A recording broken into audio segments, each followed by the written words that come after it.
Tai Algi dabar atsakykite. Tai jeigu galima, prašau, jeigu galima nuosekliai, tai aš noriu pratęsti prie to, kad dabar yra iš tikrųjų daug problemų, kuomet miškų ūkio paskirties žemė, ne miško žemė, bet miškų ūkio paskirties žemė yra priskirta daug teritorijų, kuriuose miškas net neauga.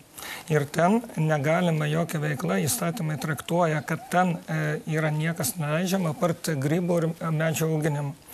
Ir mechanizmo, kaip tą sutvarkyti dabartinę situaciją įstatymuose nėra. Nes miškų įstatymas nepakeistas, Konstitucinis teismas ir teisingai pasakė, kad po įstatyminiais aktais šitų sprendimų negali būti, tai turi būti įrašyta įstatymė ir jau 2 metai tas įstatymas nekeičiamas. Tai ne vien žmonės, kurių yra tūkstančiai, kurie susiduria su tom problemom, negali disponuoti nuosavybę ir jau traktuojama, jeigu ten jis gyvena jau senai, jam traktuoja, kad ten miškas ir nieko net iki stogų remonto negali pasidaryti, ką jau šnekėti apie kitą.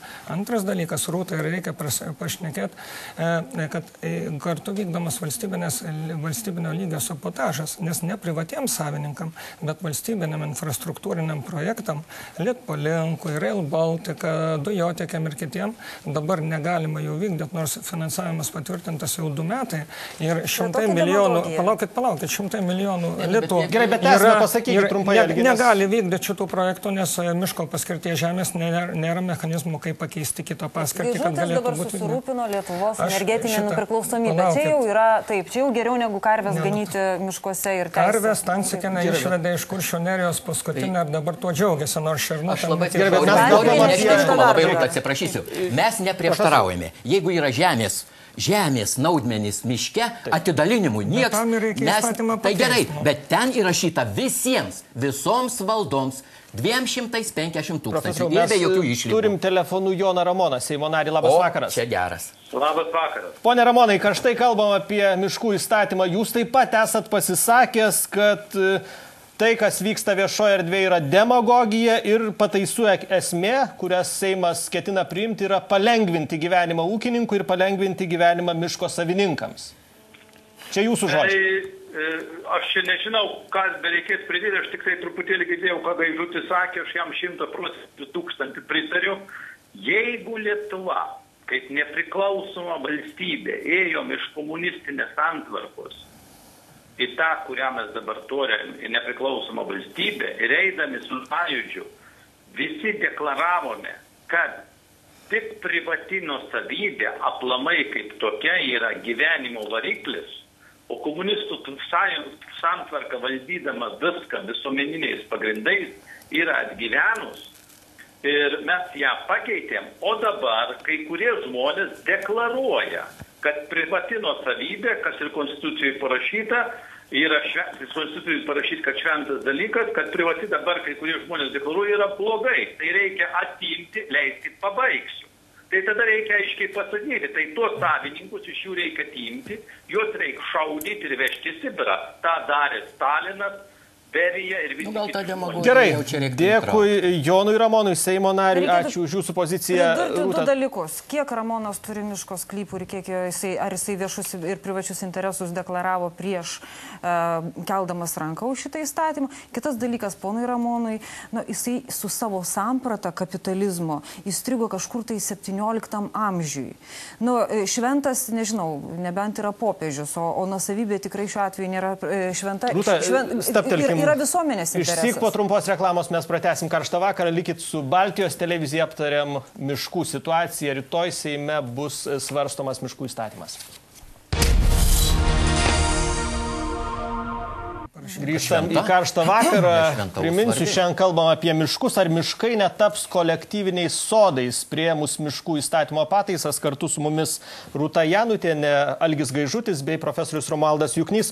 Rūta, bet kodėl toks triukšmas? Tai tiek daug energijos. Seime jau kuris laikas lobistai veikia iš visų pusių, protestai gatvėse. Kas ten vyksta? Seime visų pirma, viena pusė atstovauja iš tikrųjų didžiulius pinigus ir aš sakyčiau spekulacinį interesą, todėl kad įstatymo pataisose įrašyta, kad jeigu, tokia išlyga, jeigu nekenkia gamtai, tai jeigu močiutė nori ką nors ten, ar tas tikrasis savininkas, paveldėtojas nori ką nors statytis, tai faktiškai situacija yra tokia, kad jo planai gamtai visą laiką trukdo, po to ateina Gaižutis, Šiaulys ir kita nuperka iš jo teisę į tą nuosavybę ir tada už minimalią kainą ir staiga po to, čia jau taisyklė yra, atsiranda galimybės ir tos gamtai nebetrukdo gamtai. Toliau, vertinimas šito viso projekto, bent jau tokia sklando ir Seimo nariai kalba apie tai, kad čia yra maždaug 9 milijardų vertė. Jie patys yra pasiskaičiavę, kad šitas visas projektas yra 9 milijardai. Taip, Seime skaičiuoja tokiais matais. Taip, todėl, kad, ir tai yra bet kitas dalykas, kad tai yra, iš tikrųjų, tai yra beprotiškas, absurdiškas projektas žmonėms. Jeigu dabar Seimas sustabdys šitą projektą, tie žmonės kada nors atsipeikėja supras, kad Seimas jiem padarė gerą dalyką, todėl kad jie dabar nori pinigus. Aš kalbu apie tos, kurie nori perpirkti iš spekuliantų ir ten statytis tas vilas. Nes vila tai... Įsivaizduokit, tai kas niekada neduos žmogui jokių pajamų, išskyrus, jeigu jam pavyks ten kaimo turizmą, kurio rinka jau yra dabar persotinta. Gerai, dėl vilų, bet Algi, matyt, pats pagrindinis klausimas, vis dėlto apie ką sukas ir kas yra tikrai viešasis didžiulis interesas, ar žmonėm masinis prieinamumas bus apribotas, jeigu šitas įstatymas bus priimtas? Noriu pasakyti tą, ką Rūta Janutinė pasakė ir iš tikrųjų su ją šitoje vietoje sutinku pilnai, kad dabartinė įstatymai, kuomet disponuoti nuosavybė yra apribota ir kuomet savininkas turi tik tai dokumentus, kad jis savininkas ir teisę šiukšlę susirinkti po lankytojų rudenį, nes kitaip jam bus baudos šitą dedamos. Tai va, šituo momentu jisai kaip tik ir verčiamas parduoti savo nuosavybę ir mes šitoje vietoje, aš manyčiau, bendraminčiai, mes kaip tik tai stengiamės, bet kad be jokių išlygų, be jokių leidimų, didelių būtų... Mes nei vienu punktų, ponė, nesam bendraminčiai. Neišvedinėkit iš mano minčių Dėl šito žmonės kaip tik tai dabar verčiami parduoti, nes jie neturi disponavimo teisės ir tada sakoma, kad po 20 metų, kai jie pasidarys sąmoningesni, tada jau jūs galbūt leisite. Algi tas svarbu, bet parlamente taip pat miškai virs kolektyviniais sodais. Nebus galima grybauti juose. Nesąmonė, galų gale ne vienas savininkas grybauti. O kodėl jūs taip masiškai supirkinėjate, o po to užsiimat lobizmų ir verčiat, ponia Gaižutė, jūs net lobistinės veiklos, tarpsime, jūs lobistų neužsiregistravęs? Aš esu asociacijos pirmininkas, kuris atstovauja žmonių savo asociacijos narių interesus. Mes suprantam, 200 tūkstančių suvirs savininkų, bet yra kitoj pusėje ir 3 milijonai Lietuvos gyventojų. Palaukit, šitą iš tų 242 tūkstančių miškų savininkų, jie yra šeimų nariai ir tai yra apie 800 tūkstančių mūsų Lietuvos piliečių, kurie susiję su privačiu mišku. Taip, bet dar 2,5 milijono yra tų, kurie irgi į mišką nori atvažiuoti. Ir šitą į mišką atvažiuoti, bet kokį norim atvažiuoti be savininko atsiklausimo, sutvarkytose valdose šitą šiukšlinti ir kada norėjus įeit ir šitą ten, ką nori tvarkytis, mes turim tokiu atveju, kad atvažiuoja į kiemą laužus, kurie iš palėpės malkas kraunas ir sako, čia mūsų viešas interesas, čia mūsų teisė. Tai tada policiją reikia kviesti. Palaukit, jūs prisikvieskit policiją šitą vietą. Todėl dar vienas. Čia yra svarbu, Lietuvoje mes turim 50% valstybinių miškų. Šitą didžioji dalis saugomų teritorijų yra valstybinės reikšmės miškuos ir žemėse. Ir vietoj šitą 100 milijonų litų, kurie panaudojami stendam, iškabam, lankytojų atseit centram, geriau būtų įrengiama po porą pilselių. Ačiū, bet profesoriau, vis dėlto tai svarbu, kad ta kultūrinė pusė, kad žmonės palieka šiukšlės, viskas tvarkoja, bet svarbiausia... Aš noriu paaiškinti, kokią čia turim dilemą ir ką turim rinkti. Svarbiausia dilema, kokie kryptimi eisim. Ar eisim tą kryptim, kur savininkai turės savo tvoras, ar eisim, kad masės galės prieiti prie visko? Iš tiesų, turim apsispręsti. Reiškia, turim dvi galimas blogybės, kurios visiškai nevienodos. Aišku, mūsų mentalitetas toks nelabai ir kad pašiukšlinam bent dalis žmonių, o tikrai ne visi, tai yra teisybė. Bet aš noriu tik pasakyti taip, kad tą, ką prišiukšlins didžiausia kompanija atvažiavus ir paliks, tai bus 1000 kartų mažesnė žala, negu mes iškirsim ten mišką, pastatysim namus, išasfaltuosim mašino aikšteles ir jau ten niekada nebeaugs miškas, niekada ten niekas jau nebeprieis ir taip toliau. O ta šiukšlės bus akcija darom, imsim, pravalysim, po 10 metų jau bus mažiau. Profesoriau, bet sako, kad miškų teritorija didėja, žmonės atsodinėja miškus ir tai gerai, mes Lietuva mažiausiai miškinga šalis iš visų kaiminių šalių. Ir aš dabar girdžiu iš miškininkų jau kelintą kelintą kartą, kad Lietuvoje per daug miškų.